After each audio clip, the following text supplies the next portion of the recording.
So now is the time students are thinking about what happens after high school. It's an exciting time here. I'm joined here with Monica Martin. She's the Director of Guidance and Counseling for the Clark County School District. First of all, thank you so much for being here. It's an exciting time. Yeah. October is College Preparedness Month, right? So yes. What should parents be doing now to make sure that, closer to graduation coming, students can be prepared now for college? Yeah, well, thanks, Mauricio. It is a super exciting time. You can almost feel college awareness happening on high school campuses. I think right now, if you are a senior student or if you're the parent of a senior, there really are three things I want to direct seniors to. The first that's very tangible are letters of recommendation. Now is the time to find those adults on campus or maybe off campus that know you well and ask them for a letter of recommendation because you'll need those pretty soon. The second one all seniors should be working on is completing their Fafsa application for student aid and scholarships, because if we're going to apply to college or have a career pathway, we need money to get there. So I really, really like Public Ed Foundation. They're here, they're local, they're giving away a lot of money. Those are three things that seniors need to be looking at right now in the month of October. The PEF, they certainly give away tens of thousands of dollars every year, if not more, to our students. So a wonderful resource here. When I was in 9th grade, 10th grade, 11th grade, I had no idea how to get in college. I ultimately, thankfully, ended up going to UC Santa Barbara. But what would you recommend to parents who have 9th graders, 10th graders, 11th graders? How can they prepare now? Yeah, they really want to start by talking with their school counselor. A lot of going to college has to do with the student's transcript and the coursework that's on it. The school counselors are poised very well to know what courses students will need to take to meet admissions requirements.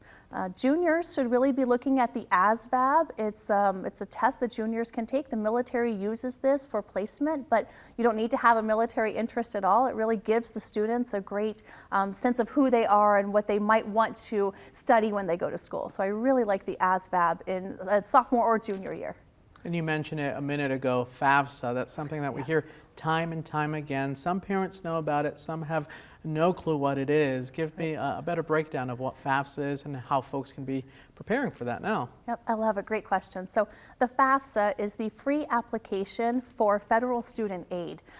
It's one of the most important things that any student or senior should be working on. It's where all colleges and universities will look to see that a student has completed their Fafsa application.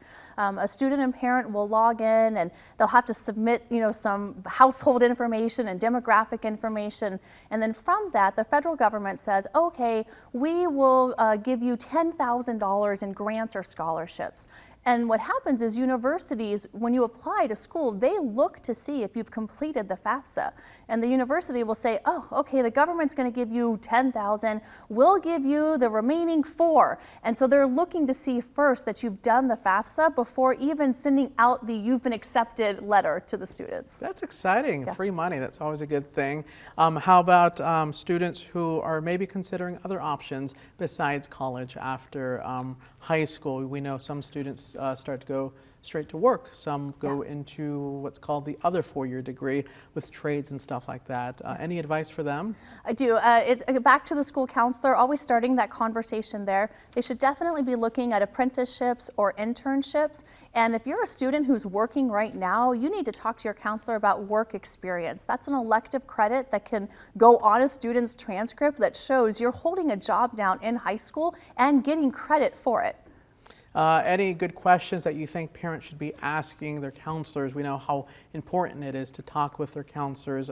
Any thoughts or recommendations for them? I would ask about the Fafsa. I really would. I would ask about colleges, universities. A lot of schools, sometimes families want to take a tour of a campus but are unable to. So now there are so many virtual tours you can do online. So I would really talk to the school counselor and let them know what the goal is, where you want your child to be, and then work out a pathway on how you're going to get there. Monica, a pleasure. Thank you so much for being here today. And again, parents, if you're watching at home, please talk with your school counselor, have your child talk to the school counselor to help prepare them for life after high school. Melinda, back to you.